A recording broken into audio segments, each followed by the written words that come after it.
Hello friends, good morning to all of you. So friends, आज से हम भारतीय दर्शन के बारे में पढ़ेंगे। फ्रेंड्स, भारतीय दर्शन को जो है दो भागों में बांटा गया है। पहला आस्तिक दर्शन और दूसरा नास्तिक दर्शन। हम टोटल 9 दर्शन हैं, उनको पढ़ेंगे।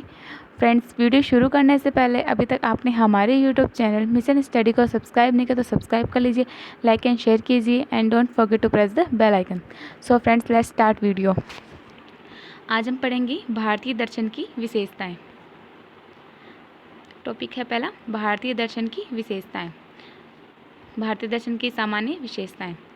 तो दर्शन शब्द दृश्य धातु से ल्यूट प्रत्यय करके निष्पन्न हुआ है। दर्शन शब्द क्या है, वो इसमें दृश्य धातु और ल्यूट प्रत्यय दोनों को मिलाकर ही है निष्पन्न हुआ है, जिसका अर्थ है देखना। तो दर्शन का अर्थ है देखना, किंतु हम दर्शन की दृष्टि से यानी कि भारतीय दर्शन की दृष्टि से इनका मूल अर्थ होगा ज्ञान की दृष्टि से देखना।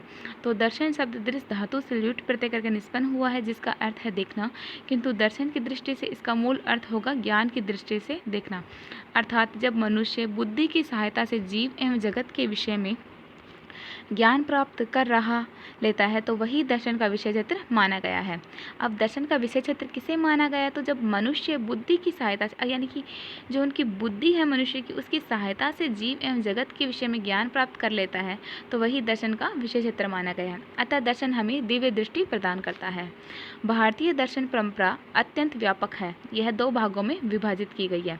तो पहला है आस्तिक, दूसरा है नास्तिक। यानी भारतीय दर्शन को 2 भागों में बांटा गया है। पहला है आस्तिक दर्शन, दूसरा नास्तिक दर्शन।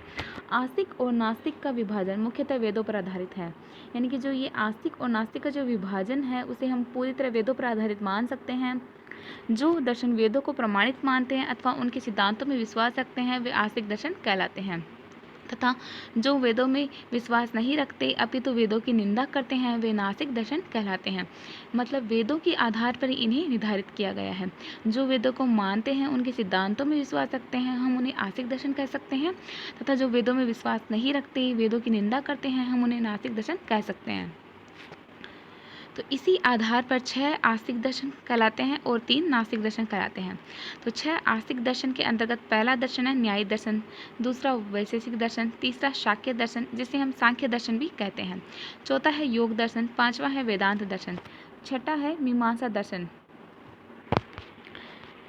अब नास्तिक दर्शन के अंतर्गत 3 दर्शन और आते हैं, जिसमें पहला है चावाक दर्शन, दूसरा है जैन दर्शन, तीसरा है बौद्ध दर्शन।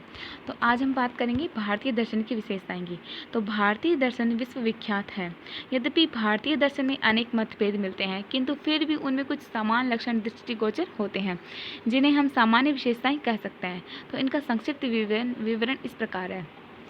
आज हम सिर्फ भारतीय दर्शन की विशेषताएं की बात कर रहे हैं। नेक्स्ट वीडियो में हम इन 9 दर्शन के एक टॉपिक करवाएंगे आपको। तो भारतीय दर्शन की पहली जो विशेषता है वह है सांसारिक असंतोष से दर्शन की उत्पत्ति। तो सभी भारतीय दर्शनों की उत्पत्ति का मूल कारण सांसारिक असंतोष को माना गया है। जितने भी 9 दर्शन हैं उन सभी की उत्पत्ति जो है वो सांसारिक असंतोष को माना गया है। संसार में अनेक प्रकार के दुख हैं जिनके कारण मनुष्य जीवन अशांत एवं दुखी रहता है।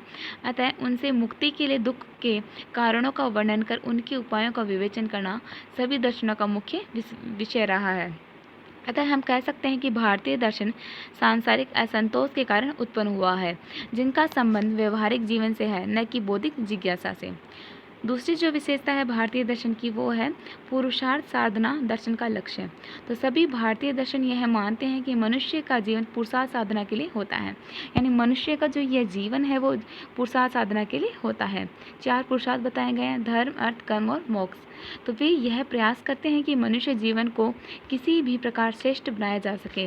अतः मनुष्य के जीवन के लक्ष्यों का निर्धारण भी भारतीय दर्शन में किया गया है। इन दर्शनों के अध्ययन से मनुष्य को पुरुषार्थ के साधन में सहायता मिलती है।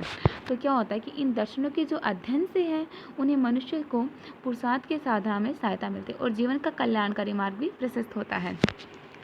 तीसरी विशेषता है पदार्थों का विवेचन। सभी भारतीय दर्शन प्रमेयों को स्वीकार करते हैं। जगत की उत्पत्ति प्रक्रिया में पदार्थों का अपना विशिष्ट महत्व है। कुछ दर्शन पदार्थों को परमाणुओं की अपेक्षा अधिक महत्वपूर्ण मानते हैं, यद्यपि इनकी संख्या और महत्वपूर्ण मानते हैं। यद्यपि इनकी संख्या और स्वरूप को लेकर दर्शनों में मतभेद है।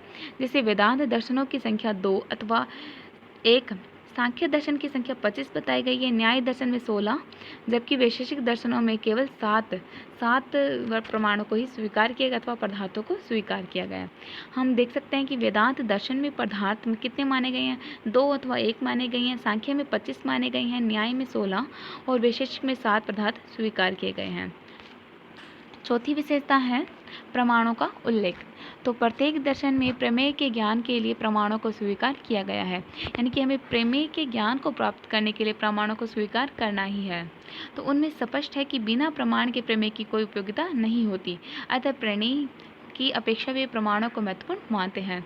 यद्यपि प्रमाणों की संख्या को लेकर भी विरोधाभास है, जिसे न्याय दर्शन प्रत्यक्ष, अनुमान, उपमान एवं शब्द 4 प्रमाण मानता है, वहीं सांख्य 3 प्रमाण मानता है और उपमान को स्वीकार नहीं करता। इसी प्रकार चावाक तो केवल प्रत्यक्ष प्रमाण ही स्वीकार करता है।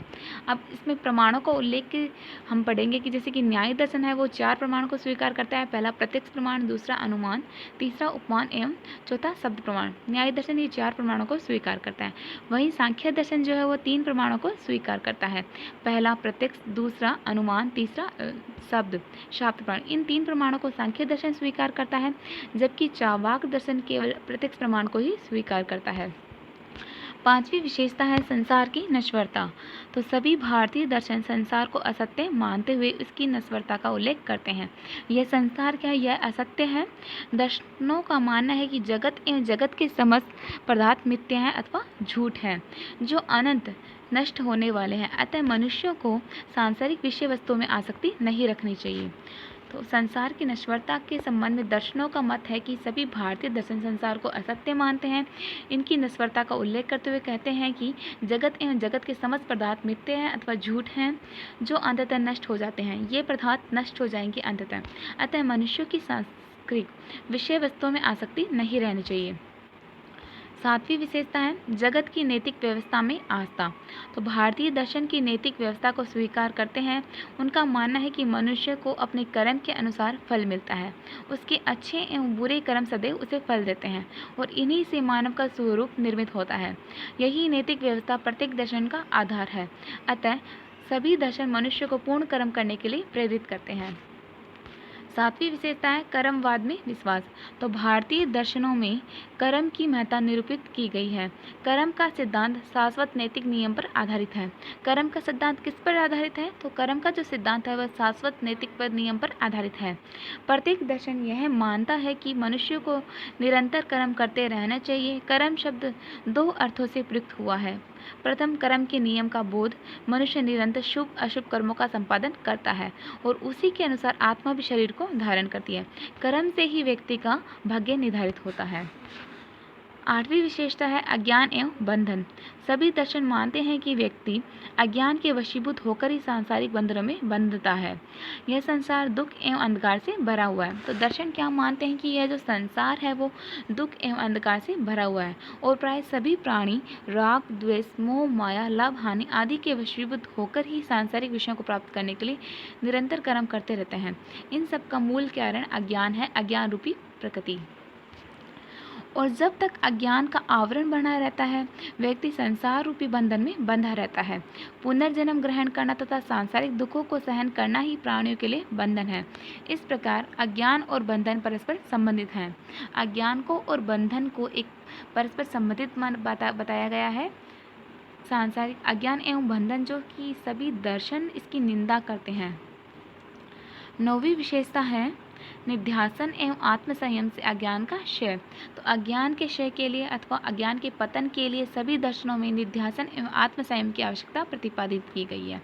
निध्यासन से मतलब है कि आत्मा का निरंतर ध्यान करना, जिससे मनुष्य को शरीर और इंद्रियों से भिन्न आत्मा के वास्तविक स्वरूप का ज्ञान हो सके। इसी प्रकार आत्मसंयम के द्वारा मनुष्य सांसारिक विषयों के प्रति अपनी आसक्ति को समाप्त कर सकता है। अनेक प्रकार की इच्छाएं मनुष्य को अज्ञान एवं अंधकार की ओर ले जाती हैं। उनसे बचने के लिए मन, आसक्ति एवं इंद्रियों पर नियंत्रण स्थापित करना ही आत्मसंयम कहलाता है। चावाक के अतिरिक्त सभी दर्शन इस सिद्धांत को मानते हैं। तो निध्यासन एवं आत्मसंयम से अज्ञान का क्षय, इसे चावाक दर्शन के अतिरिक्त सभी दर्शन इसको मानते हैं। यानी कि अज्ञान का जो क्षय है यानी पतन है वो निध्यासन एवं आत्मसंयम से हो सकता है। 10वीं विशेषता है मोक्ष जीवन का परम लक्ष्य। तो समस्त भारतीय दर्शन एवं दर्शन मोक्ष के उपायों की व्याख्या करते हैं, यद्यपि चार्वाक इसका अपवाद है। लेकिन अन्य दर्शन धर्म, अर्थ, कर्म, मोक्ष इन 4 पुरुषार्थों में मोक्ष को मानव जीवन का अंतिम लक्ष्य मानते हैं। तो मोक्ष को मानव जीवन का अंतिम लक्ष्य माना गया है। यद्यपि मोक्ष के अर्थ को लेकर तथा उसके स्वरूप को लेकर सभी दर्शनों ने अलग अलग मत प्रकट किए हैं। तो समस्त भारतीय दर्शन क्या है कि मोक्ष एवं मोक्ष के उपायों की व्याख्या करते हैं, यद्यपि चार्वाक दर्शन इसका अपवाद है, यानी कि चार्वाक दर्शन मोक्ष को जीवन का परम लक्ष्य नहीं मानता। लेकिन अन्य दर्शन जो है धर्म, अर्थ, कर्म, मोक्ष इन 4 पुरुषार्थों में मोक्ष को मानव जीवन का अंतिम लक्ष्य मानते हैं। यद्यपि मोक्ष के अर्थ को लेकर तथा इसके स्वरूप को लेकर सभी दर्शनों ने अलग अलग मत प्रकट किए हैं, किंतु मोक्ष से जीवन के दुखों का अंत हो जाता है, इस बात पर सभी सहमत हैं।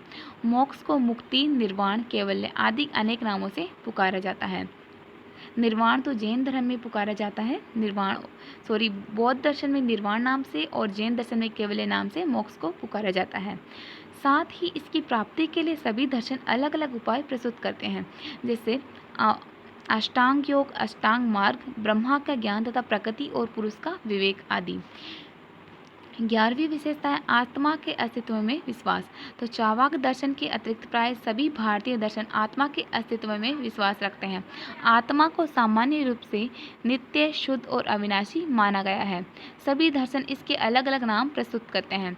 सांख्य आत्मा को पुरुष नाम से संबोधित करता है और इसको चैतन्य मानता है। वेदांत दर्शन भी आत्मा को सत्यचित आनंदमय मानता है। इसी प्रकार जैन दर्शन इसे जीव की संज्ञा देते हुए द्रव्य कहता है, जबकि न्याय एवं वैशेषिक आत्मा को नित्य एवं अविनाशी मानते हैं। ये हमारी भारतीय दर्शन की 11 विशेषताएं थीं। अब निष्कर्ष देख लेते हैं। तो भारतीय दर्शनों की उपरोक्त सामान्य विशेषताएं चार्वाक के अतिरिक्त सभी दर्शनों में मिलती हैं, लेकिन फिर भी जगत की नैतिक व्यवस्था, बंधन एवं मोक्ष और सृष्टि संचालन को लेकर इन दर्शनों में मतभेद दिखाई देता है। इसी कारण सभी दर्शनों में एकता एवं समानता अभाव है। यद्यपि उनमें नामों के समान प्रयोग के कारण एक रूपता दिखाई देती है, किंतु फिर भी उनके स्वरूप का वर्णन सभी अलग अलग प्रकार से करते हैं। इसी के साथ आज का हमारा वीडियो कंप्लीट होता है। Thanks for watching.